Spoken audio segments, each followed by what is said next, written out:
how do we convince a government that doesn't want to listen that he's got no choice? Network is the Motorcycle Action Group's monthly activist newsletter. I'm Colin Brown, and welcome to the MAG Network Readout. Happy New Year, everyone. This is Network for January. Now, I've just finished writing this, and the first question that I asked as part of my write-up for Network was, how do we convince a government that doesn't want to listen that he's got no choice? Certainly at the end of last year, there was some bad news coming through in terms of what the government's position on motorcycling is, but what we can't do is allow that to be an excuse for us to roll over and accept that our fate is sealed and that there's nothing that we can do. In fact, it's the absolute contrary to that. We've actually got to step up our game, and we've got to make our voice louder. We've got to make some more noise and make sure that they do have no choice but to listen to what we've got to say. Now, in the weeks leading up to Christmas, we obviously had the outcome of the bus lanes consultation. This was then fairly rapidly followed with another consultation opening, which is called the Integrated National Transport Strategy. Call for ideas, they call it, as opposed to a consultation. They're asking for ideas, they're not consulting on a plan, so they have no plan as such as yet. So they're just asking for people's ideas on how we can make a better integrated transport system here in the UK. Now, obviously, given the response that they gave to the bus lanes consultation, they're not going to be overly keen on asking or looking at what motorcycles and what their role can be within an integrated transport system. So we need to make doubly sure that they do listen to our voice this time. We need to be flooding this consultation with responses. Now, they do say, to be fair to them, they do say that they're interested in hearing the views of people who ride motorcycles and mopeds. It actually says that specifically in the consultation document. Obviously, as well as cars, push bikes, walking, every other transport mode you can imagine. But they do actually take the time to mention motorcycles in this preamble on their consultation. So what they actually specifically state is they want to set out a single national vision which will put people who use transport and their needs at its heart and empower local leaders to deliver integrated transport solutions that meet the needs of their local communities. So, that sounds like a sensible plan to have. If you didn't already have one, it's a good idea to get one. But yes, they are specifically asking for responses from motorcyclists. So this is a door that is ajar. We need to be pushing that door wide open and walking through very proudly and not holding back when we get through it. Now, we don't want them to claim that every response that comes from a motorcyclist is a template response, so we're not going to provide you with any template answers or things that we think you should say. This should be fairly simple for you to answer as a motorcyclist. One of the specific questions that they ask is what changes, if any, would improve your experience when using a car, van, motorcycle or moped. Now, obviously, you know what would improve your experience as you ride your motorcycle. All you need to do is let the government know what that change would be.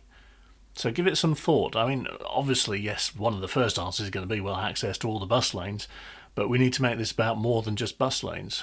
There has to be plenty of other things that would improve your experience as a motorcyclist that you can note down and put into a response to this consultation. So please do take the time to answer this. The door is open until the 30th of January.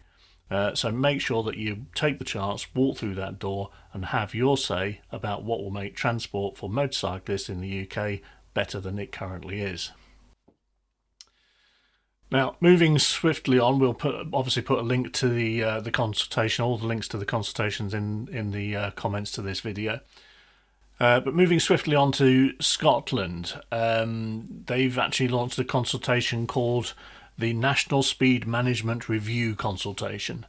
What this is a case of the creeping 50s pulling up their socks and actually doing a full-on sprint to the finish line. What they are proposing as part of this consultation is to introduce a national speed limit on rural roads of 50 miles an hour on every single rural road in Scotland.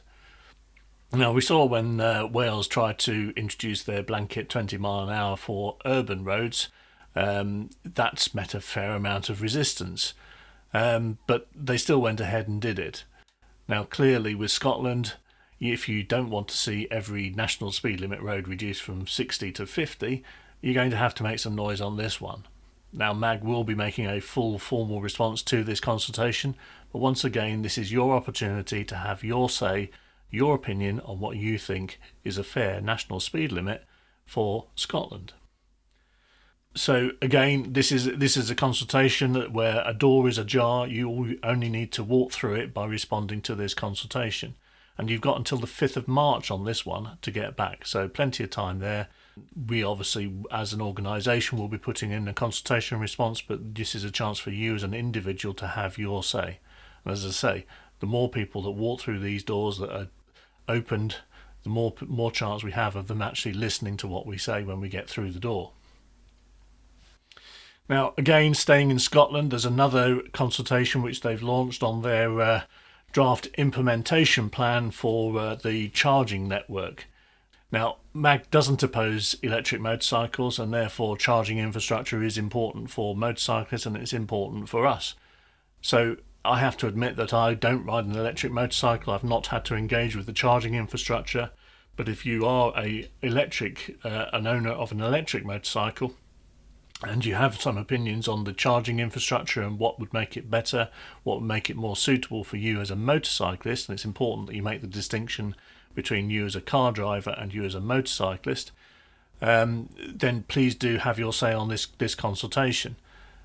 The reality is that there's not that many electric motorcycles on the road, and therefore the voice of the motorcyclist when it comes to these consultations is hardly ever heard. The arguments are rarely made, let alone heard.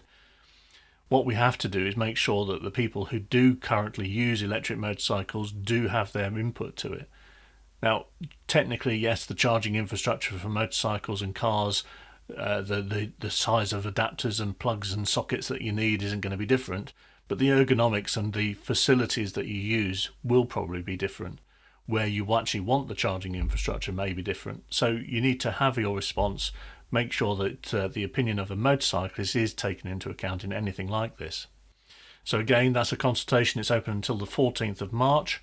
So again, please do take your chance to have your say. Now, every month there's a myriad of consultations that go on around the country. The reality is that at Mag Central, we can only answer a limited number of them. We don't have the resource to answer every single consultation. So what it is important for you to do as a rider is to look for any consultations in your local area and make sure that you respond to them. Even if the response is only to say that they should get in contact with MAG to ask for MAG's opinion, that is better than giving no response whatsoever. So you haven't got to give a highly technical, very polished answer. You just need to raise the question. It's that broken record approach to making sure that the word motorcycle comes up in the response to every single consultation that is relevant. Because you can rest assured that if the word doesn't come up in a consultation response, they're not going to be thinking about motorcycles. So what I've done is I've done a quick search for consultations around the country that launched in December. Literally, this was just a half-hour search on Google. You could probably do better looking more specifically at your local area. But I managed to come up with 6 consultations around the country that are all launched in December of last year and coming to an end at some point in January. So please, if you're anywhere near any of these areas, take the chance to respond to some of these consultations. So what we've got is Luton. They're coming up with a new local transport plan. Have they considered motorcycles? Do they mention motorcycles in that transport plan? Now, you'll need to move quickly on that one as that closes on the 5th of January. In the West Midlands, they're looking at they're consulting on corridor improvements for the A41223. Now, this is basically cycling infrastructure, but does that cycling infrastructure impact on you as a motorcyclist? If you have the time, please do respond to that consultation. That one's open until the 10th of January.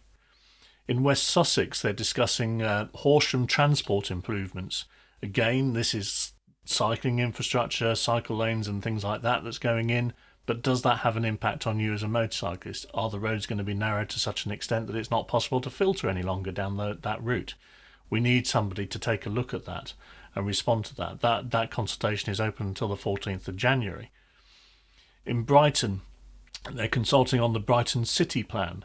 Once again, does this talk about motorcyclists? Can we actually have a reasonable policy for Brighton City Plan that includes motorcycles as part of their transport solution?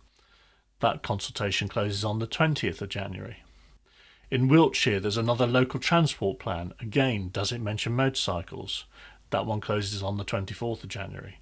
And again, the final one I've picked up here is in Cardiff. They're looking at a bus priority strategy. Now, we know that currently in Cardiff we can use some of the bus lanes, not all of them, but will this strategy introduce more bus lanes? Will motorcycles be given access to those bus lanes? These are the kind of things that need to be brought up in the response to this consultation. So again, this is a consultation. It's open until the 27th of January. So there's a whole host. There'll be plenty of more consultations all around the country, and this goes on throughout the year. So please do take the time to keep your eyes open, have a look and see if you've got any consultations going on in your area, and make sure that you give a response. And as I say, the response can be as simple as just saying they need to contact MAG to get somebody's opinion from MAG as to what they should do for motorcycles. It doesn't need to be a polished response. You don't need to spend an awful lot of time on it, but you do need to raise the subject of motorcycles so that it is in their mind. We don't want to give them any excuse for saying, sorry, we forgot. Now, there's some upcoming opportunities coming through in January. Save London Motorcycling have got their court case with Hackney Council on the 23rd of January. Once again, the crowdfunder is still running for that. I'm not too sure off the top of my head what it's got to, but if you've got a few pennies left after Christmas that you can afford to make a small donation to that crowdfunder, then please do. I'm going to be attending the Association of Police and Crime Commissioners Vehicle Crime Roundtable meeting on the 6th of January. This again will be another opportunity to put the case that motorcycle theft is something that needs to be made a priority, and get a foot in the door with all the police and crime commissioners to see if we can get motorcycle theft raised up the agenda. And then on the 20th of January, they've called a meeting of the DVSA Motorcycle Strategic Focus Group.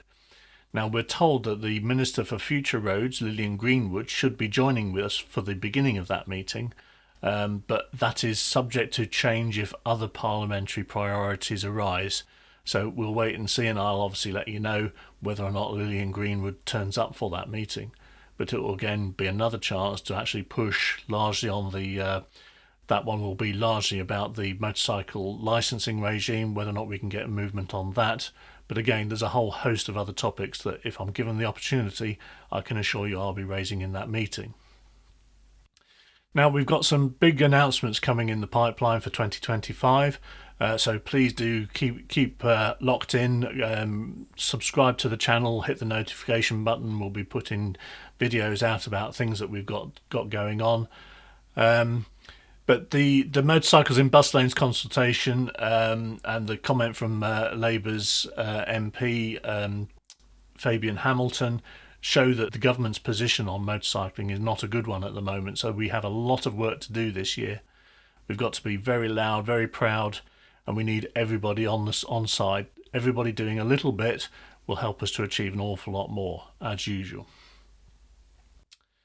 So the government may say that they've got no space for us in their agenda, but MAG certainly has got an agenda, and we need space for that agenda.